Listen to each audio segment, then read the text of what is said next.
नमस्कार दोस्तों, स्वागत है आपका हमारे इस यूट्यूब चैनल पर एक और नॉलेजेबल वीडियो के साथ। आज की इस वीडियो में हम लोग बात करेंगे कि जो माउस का राइट बटन होता है, उससे जो एक डायलॉग बॉक्स ओपन होता है, तो उसका हम किस तरीके से यूज़ कर सकते हैं, ठीक है? तो आपको क्या करना है, अपने माउस पे कि कंप्यूटर स्क्रीन पे आना है। कंप्यूटर स्क्रीन पे आने के बाद जब हम माउस का कभी राइट बटन इस तरीके से क्लिक करते हैं, तो आपके सामने इस तरीके का एक डायलॉग बॉक्स खुल के आता है।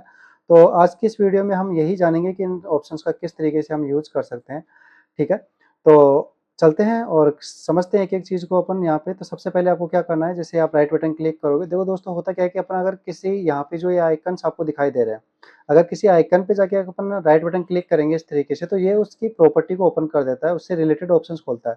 जो भी फ़ोल्डर के ऊपर आके या जो भी ऐप के ऊपर आके अपन यहाँ पे राइट बटन क्लिक करेंगे, तो आपको ये उसकी प्रॉपर्टी शो करेगा, यहाँ पे उसकी प्रॉपर्टी दिखाता है, ठीक है? लेकिन अगर अपन यहाँ पे जो खाली स्पेस आपको दिखाई दे रहा है डेस्कटॉप पे या पे कहीं पे भी इस पे राइट क्लिक करोगे, तो इस तरीके का एक विंडो आपके सामने खुल के आता है। इसमें अपन वन बाय वन सभी ऑप्शन का यूज़ करना समझ लेते हैं क्या होता है, ठीक है? तो सबसे पहले अपन आपको आपको यहाँ पे एक ऑप्शन दिखाई दे रहा है व्यू का।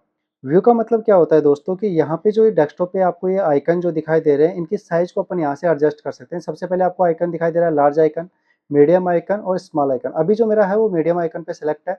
अगर मैं यहाँ पे लार्ज आइकन पे क्लिक कर देता हूँ, तो आप देखोगे कि देखो डेस्कटॉप पे जो आइकन्स थे उनकी साइज़ यहाँ पे बढ़ गई है। इसी प्रकार अगर मैं व्यू पे जाके आइकन को स्मॉल पे कर देता हूँ, तो आइकन्स की साइज़ देखो अब बहुत छोटी हो गई है। तो इस तरीके से हम यहाँ पे जो डेस्कटॉप पे आइकन है उनकी साइज़ को अपन यहाँ से एडजस्ट कर सकते हैं, ठीक है? इसके बाद में जो नेक्स्ट ऑप्शन इसके अंदर है वो है आपका ऑटो अरेंज आइकन का, ठीक है? ये क्या होता है दोस्तों, देखो यहाँ पे जो आइकन आपको ये दिखाई दे रहे हैं, आइकन में दोस्तों फ़ोल्डर हो सकते हैं, ऐप हो सकता है, कोई भी चीज़ हो सकती है, आपकी इमेज वगैरह, वीडियो वगैरह, कुछ भी हो सकता है। तो ये जो आपके आइकन यहाँ पे दिखाई दे रहे हैं, ये ग्राफ़िक्स जो आपको दिखाई दे रहे हैं, अगर आप इसको उठा के यहाँ पे रखना चाहोगे तो ये नहीं आएगा। देखो मैं यहाँ पे लाके छोड़ रहा हूँ लेकिन ये नहीं आ रहा, ठीक है? इस तरीके से मैं ड्रैग करके इसको यहाँ पे ला रहा हूँ लेकिन ये वापस वहीं पे जाके सेट हो रहा है। वहीं पे जाके वापस क्यों सेट हो रहा है दोस्तों? क्योंकि आप यहाँ पे देख पा रहे हो कि यहाँ पे ऑटो अरेंज वाला जो आइकन है, इस पे टिक हो रखा है, ठीक है? ये राइट टिक निशान आपको दिखाई दे रहा होगा, ऑटो अरेंज पे क्लिक है। अगर मैं इसको यहाँ से अनटिक कर देता हूँ, अब क्या होगा दोस्तों, मैं अगर इस किसी भी आइकन को उठा के कहीं पे भी रखूँ डेस्कटॉप पे, तो वहीं पे जाके मेरे क्या हो जाएँगे, सेट हो जाएँगे। ठीक है दोस्तों? तो आप देख पा रहे हो क्योंकि यहाँ पे जो मेरा व्यू का ऑप्शन था, इसमें ऑटो अरेंज वाले ऑप्शन को मैंने हटा दिया है। इसकी वजह से मेरे आइकन ऑटो अरेंज नहीं हो रहे, ठीक है? इसके बाद में जस्ट इसके नीचे एक और ऑप्शन दिख रहा है, अलाइन आइकन टू ग्रिड। इसका मतलब क्या होता है दोस्तों, अगर आप देख रहे हो तो यहाँ पे आइकन एक लाइन में है, सेट में है। इस तरीके से आप देख पा रहे हो एक लाइन में है, अगर यहाँ पे भी मैं करूँगा तो देखो ये ला एक इसके जस्ट ऊपर आएगा। मैं इसको थोड़ा-सा यहाँ पे पास में लाके छोड़ता हूँ, जस्ट ये इसके ऊपर आ जाता है, मतलब एक लाइन में क्या हो रहे हैं, ये अलाइन हो रहे हैं, ठीक है? अगर आप यहाँ से इस ऑप्शन को भी अनटिक कर देते हो, तो अब हम हमारे आइकन को कहीं पे भी सेट कर सकते हैं। आप देख रहे हो कि थोड़ा लेफ्ट, राइट, सेंटर कितना भी मूव करेंगे वहीं पे सेट हो जाएगा। अभी मतलब ये अलाइन में नहीं है। अगर आप ये यहाँ पे देख पा रहे हो तो ये देखो यहाँ पे थोड़ा लेफ्ट साइड में है, ये थोड़ा राइट में है। इसी तरीके से मैं इसको रखूँ, ये लेफ्ट में हो गया, तो एक दूसरे के सिध में एक लाइन में नहीं आ रहे, ठीक है? क्यों नहीं आ रही? क्योंकि आपने यहाँ पे जो ये ऑप्शन अलाइन वाला ऑप्शन था, इसको हमने अनटिक कर दिया। तो इस वाले ऑप्शन को भी मैं टिक कर देता हूँ। देखो जैसे ही मैं इस पे टिक करता हूँ, तो देखो मेरे आइकन्स क्या है, अलाइन में आ गए। और दूसरा जो ऑप्शन इसमें आपको दिखाई दे रहा है ऑटो अरेंज का आइकन का, इस पे जैसे ही क्लिक करता हूँ, तो आप देख रहे हो कि मेरे आइकन है वो ऑटोमेटिकली यहाँ पे अरेंज हो गए। ठीक है दोस्तों? आगे चलते हैं, इसमें जो नेक्स्ट ऑप्शन है वो है शो डेस्कटॉप आइकन का। इससे क्या होता है कि अभी हमने इस पे टिक कर रखा है, तो हमारी जो डेस्कटॉप पे ये आइकन्स बने हुए हैं, ये आपको सारे यहाँ पे दिखाई दे रहे हैं, ठीक है? मैं जैसे ही इस पे अनटिक करता हूँ, एक बार क्लिक करता हूँ, जैसे क्लिक करूँगा तो आप देखोगे मेरे सारे के सारे आइकन यहाँ से गायब हो गए, मतलब हाइड हो गए। कई बार ऐसा होता है दोस्तों कि जब अपन कंप्यूटर चला रहे होते हैं, अचानक से हमारे आइकन ऐसे डेस्कटॉप से गायब हो जाते हैं, तो हम टेंशन में आ जाते हैं कि पता नहीं क्या प्रॉब्लम हो गई। तो प्रॉब्लम कुछ ही नहीं है, बस आपको क्या करना है, यहाँ पे राइट बटन क्लिक करना है और जो व्यू वाला ऑप्शन है, इसमें जो नीचे-नीचे आपको एक ऑप्शन दिखाई देगा शो डेस्कटॉप आइकन, इस पे क्लिक करना है और जैसे आप इस पे क्लिक करोगे तो आपके जो सारे आइकन्स हैं वो वापस आ जाएँगे। तो आई थिंक दोस्तों आपको ये व्यू वाला जो ऑप्शन है वो अच्छे से समझ में आ गया होगा। इसके बाद अपन चलते हैं थोड़ा नीचे।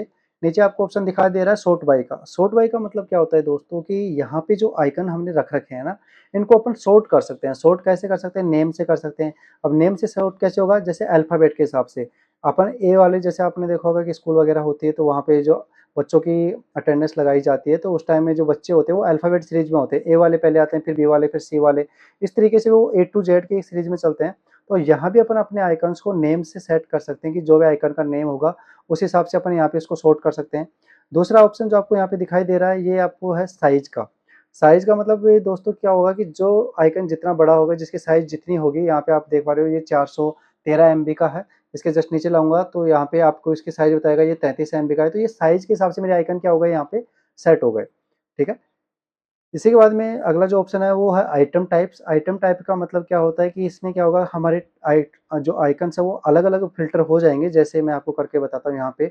अब देखो, सबसे पहले आप देख पा रहे हो तो जो कंप्यूटर के जो सॉफ्टवेयर है, जैसे दिस पीसी नेटवर्क, ये कंप्यूटर के खुद के सॉफ्टवेयर्स होते हैं, जो अपन विंडो के साथ में इंस्टॉल होते हैं, तो ये आपको देखो सबसे पहले अलग मिल रहे हैं। उसके बाद आप देखोगे तो सारे के सारे फ़ोल्डर्स हमारे एक साथ आ गए यहाँ पे। नेक्स्ट फिर बात करेंगे यहाँ पे, तो ये सारे के सारे जो ऐप हमने इंस्टॉल कर रखे हैं, वो ऐप आपको यहाँ पे इस तरीके से एक साथ दिखाई दे रहे हैं। तो मतलब ये क्या हुआ कि आइटम के हिसाब से सारी चीज़ें एक साथ सेट हो गई। फ़ोल्डर एक जगह सेट हो गए, सॉफ्टवेयर एक साइड में सेट हो गए और कंप्यूटर के आइकन्स एक जगह हो गए। इसी तरीके से आप सॉर्ट करना चाहो डेट मॉडिफ़िकेशन से, तो जो आपने डेट के हिसाब से इंस्टॉल किया है, देखो लेटेस्ट मैंने जो इंस्टॉल किया था वो आपको यहाँ पे दिखाई दे रहा है। सबसे पहले था ये वो यूज़र नाम का जो हमने यहाँ पे बनाया था, ये कब डाला गया था, इसमें आपको ये डेट और टाइम भी दिखाई दे रहा है कि ये कब आया था। तो इस हिसाब से हम इसको डेट के हिसाब से भी इसको मोड सॉर्ट कर सकते हैं हम। ठीक है दोस्तों? तो अभी मैं इसको आइटम टाइप्स के हिसाब से कर देता हूँ। आगे चलते हैं, नेक्स्ट ऑप्शन आपको यहाँ पे दिखाई दे रहा है रिफ्रेश का। तो रिफ्रेश कब काम आता है आपको सबको पता होगा ये तो दोस्तों, कि जब हम कंप्यूटर को ऑन करते हैं तो ऑन करते हमें कंप्यूटर को रिफ्रेश करना होता है इस तरीके से। 2-3 बार अपन रिफ्रेश कर लेते हैं तो हमारा कंप्यूटर क्या है ना, स्मूथली वर्क करना स्टार्ट कर देता है। तो आप इस पे क्लिक करके इस तरीके से रिफ्रेश इसको कर सकते हो। ठीक है? अब चलते हैं आगे, ऑप्शन जो दिखाई दे रहा है आपको, ये ऑप्शन है पेस्ट का। पेस्ट का ऑप्शन कब काम आता है दोस्तों, जब हम किसी चीज़ को कॉपी करके पेस्ट करना चाहते हैं। जैसे मैं आपको यहाँ पे करके दिखाता हूँ, ये वीएलसी का मेरे पास में एक सॉफ्टवेयर है, मैं इसकी कॉपी बनाना चाहता हूँ। तो इस पे कॉपी बनाने के लिए मुझे क्या करना पड़ेगा, या तो मैं इस पे राइट क्लिक करूँगा, तो इससे की जो ये सॉफ्टवेयर है इसकी प्रॉपर्टी खुलेगी, मेरे को यहाँ पे नीचे ऑप्शन मिलेगा कॉपी का।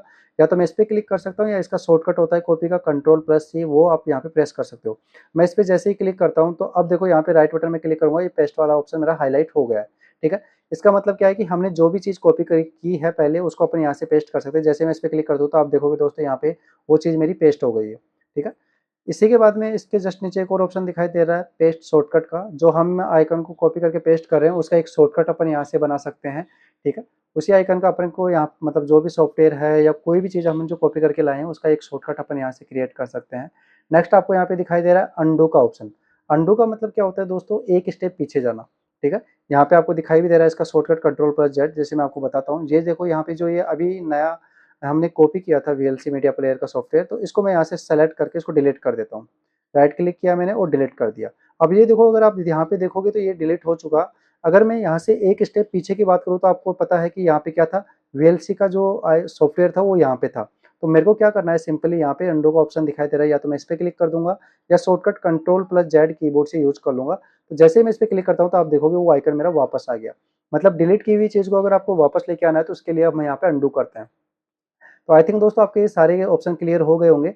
इसके बाद में जैसे ही अपन अंडू करते हैं तो एक ऑप्शन इसके नीचे और एक्टिव हो जाता है, जिसको बोलते हैं रीडू। रीडू अंडू का ऑपोजिट होता है। ठीक है? अंडू से हमने क्या किया था, एक स्टेप पीछे गए थे। अगर अपन रीडू वाले ऑप्शन पे जाते हैं तो इससे क्या होगा कि हम एक स्टेप आगे आ जाएंगे। ठीक है? इसका शॉर्टकट भी यहाँ पे बताया, कंट्रोल+Y होता है, वो रीडू का शॉर्टकट होता है। तो जैसे कि अपन एक स्टेप आगे जाके बताऊँ तो देखो, ये जो अभी हम वीएलसी का सॉफ्टवेयर यहाँ पे लेके आए हैं, अगर मैं इसको रीडू कर दूंगा तो ये यहाँ से वापस गायब हो जाएगा। मतलब अंडू करूँगा तो एक स्टेप पीछे जाऊँगा तो वापस आ जाएगा, और रीडू करूँगा एक स्टेप आगे जाऊँगा तो ये गायब हो जाएगा। तो यहाँ से हम इसको हाइड और अनहाइड कर सकते हैं।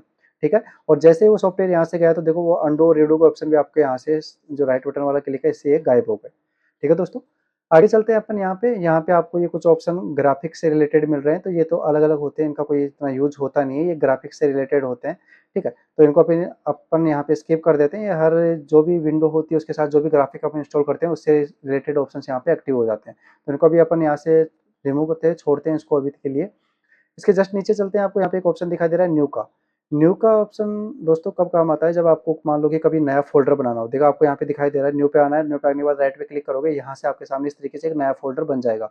आप इस फ़ोल्डर का नाम दे दोगे कुछ भी, जैसे मैं यहाँ पे नाम दे देता हूँ डेमो, और नाम देके आप इसको एंटर करोगे तो आप देखोगे कि मैंने यहाँ से एक फ़ोल्डर क्रिएट कर लिया। ठीक है?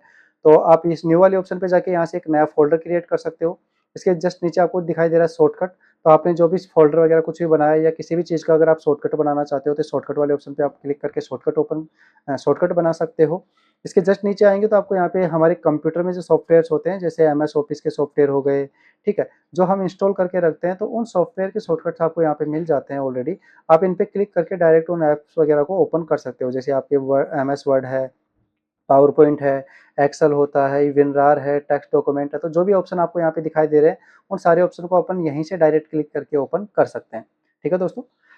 आगे चलते हैं। नेक्स्ट जो ऑप्शन आपको दिखाई दे रहा है डिस्प्ले सेटिंग का, इससे क्या होता है कि हम लोग हमारा जो डिस्प्ले है, कंप्यूटर स्क्रीन है, तो इसकी सेटिंग अपन यहाँ से कर सकते हैं। जैसे एग्जांपल के लिए मैं आपको एक आधा बता देता हूँ। बाकी इसकी जो कंप्लीट सेटिंग है उसके बारे में अब अलग से एक वीडियो बनाएँगे और उसमें मैं आपको कंप्लीट वन बाय वन सभी ऑप्शन के बारे में समझाऊँगा, ठीक है? तो यहाँ से हम डिस्प्ले की जो सेटिंग है वो कर सकते हैं। या जैसे नाइट लाइट मोड है तो इसको अपन यहाँ से एक्टिव या ऑन ऑफ कर सकते हैं। जैसे मैंने इसको ऑन किया तो देखो नाइट लाइट मोड है वो एक्टिव हो गया है। थोड़ा आप देख रहे हो ब्राइटनेस कम हो गई है और इसको ऑफ कर देता हूँ तो यहाँ पे देखो ब्राइटनेस वापस बढ़ जाती है। तो इस तरीके से आप इसे ऑन और ऑफ रख सकते हो। इसके बाद में आप यहाँ पे साइज़ को रिकमेंडेड कर सकते हो, भाई कितना परसेंट आपको साइज़ चाहिए डेस्कटॉप का। साथ में आप यहाँ पे डिस्प्ले का रेज़ोल्यूशन चेक कर सकते हो, जो भी आपको रेज़ोल्यूशन रखना है। वैसे दोस्तों आपको इनको छेड़ना नहीं चाहिए, जो भी बाय डिफ़ॉल्ट होता है वो ठीक है, कंप्यूटर के हिसाब से तो आपको नहीं छेड़ना चाहिए। इसके बाद एक ऑप्शन आपके सामने यहाँ पे आ रहा है डिस्प्ले ओरिएंटेशन। ये काम का है, कई बार आपसे क्या होता है कि ये गलती से क्लिक हो जाता है यहाँ पे। जैसे मैं इस पे क्लिक कर रहा हूँ, अभी देखो आपको दिखा रहा हूँ, मैं इसको यहाँ पे क्या कर रहा हूँ कि फ्लिप ओरिएंट कर देता हूँ। जैसे मैंने इस पे क्लिक किया तो आप देख पा रहे हो कि मेरी कंप्यूटर की डिस्प्ले थी वो रोटेट हो गई, 180 डिग्री पे रोटेट हो गई, उल्टी हो गई। आप देख पा रहे हो सब कुछ यहाँ पे चेंज हो गया है, ठीक है? तो अभी मैं इसको वापस कर देता हूँ, यहाँ पे जो रिवर्ट वाला ऑप्शन है इस पे क्लिक करूँगा। अगर आपको ये मान लो कि ऐसे ही चलाना है तो आप कीप चेंज वाले ऑप्शन पे क्लिक करके इसे चला सकते हो। तो जैसे मैंने रिवर्ट पे क्लिक किया, हमारी स्क्रीन पहले की जैसे वापस हो गई, ठीक है दोस्तों? तो डिस्प्ले वाले ऑप्शन में अपन इतना ही समझते हैं, बाकी चीज़ें हम इसके अलग से एक वीडियो बनाएँगे तो उसमें अपन इस चीज़ को समझ लेंगे। आगे चलते हैं, नेक्स्ट ऑप्शन आपको दिखाई दे रहा है पर्सनलाइज़ का, तो ये भी हमारे डिस्प्ले से रिलेटेड ही होता है। इस पे जैसे अपन क्लिक करते हैं तो आपको यहाँ पे हमारी जो डिस्प्ले दिखाई दे रही है, इसकी अपन यहाँ से थीम वगैरह चेंज कर सकते हैं। कोई भी थीम वगैरह आप यहाँ से चेंज कर सकते हो, ठीक है? बैकग्राउंड में जो आपको अभी दिखाई दे रहा है वो थीम अपन यहाँ से चेंज कर सकते हैं। उसके साथ में आप यहाँ पे उसका कलर वगैरह चेंज कर सकते हो कि कौन से कलर का आपको रखना है, ठीक है? लॉक स्क्रीन हम यहाँ से हमारी स्क्रीन को जब लॉक कर देते हैं तो उसके बाद में कुछ आपको सेटिंग्स वगैरह करनी है, तो मतलब ये थीम से रिलेटेड होता है। हम हमारी कंप्यूटर स्क्रीन की थीम वगैरह यहाँ से चेंज कर सकते हैं। जो भी थीम वगैरह आपको रखनी है तो सिंपली बस आपको क्या करना है, उस पे क्लिक कर देना है। जैसे आप उस पे क्लिक करोगे उस तरीके की जो थीम है वो आपके यहाँ पे अप्लाई हो जाएगी। इसके नेक्स्ट ऑप्शन आपको फ़ॉन्ट का दिखाई दे रहा था, जिससे अब हमारे कंप्यूटर में जो फ़ॉन्ट है वो फ़ॉन्ट स्टाइल यहाँ से चेंज कर सकते हैं। आपको बहुत सारे फ़ॉन्ट यहाँ पे मिल जाते हैं, ठीक है दोस्तों? तो हमने यहाँ पे step by step complete right button से, जो भी माउस का राइट बटन होता है उसका जो यूज़ होता है वो हमने यहाँ पे समझ लिया।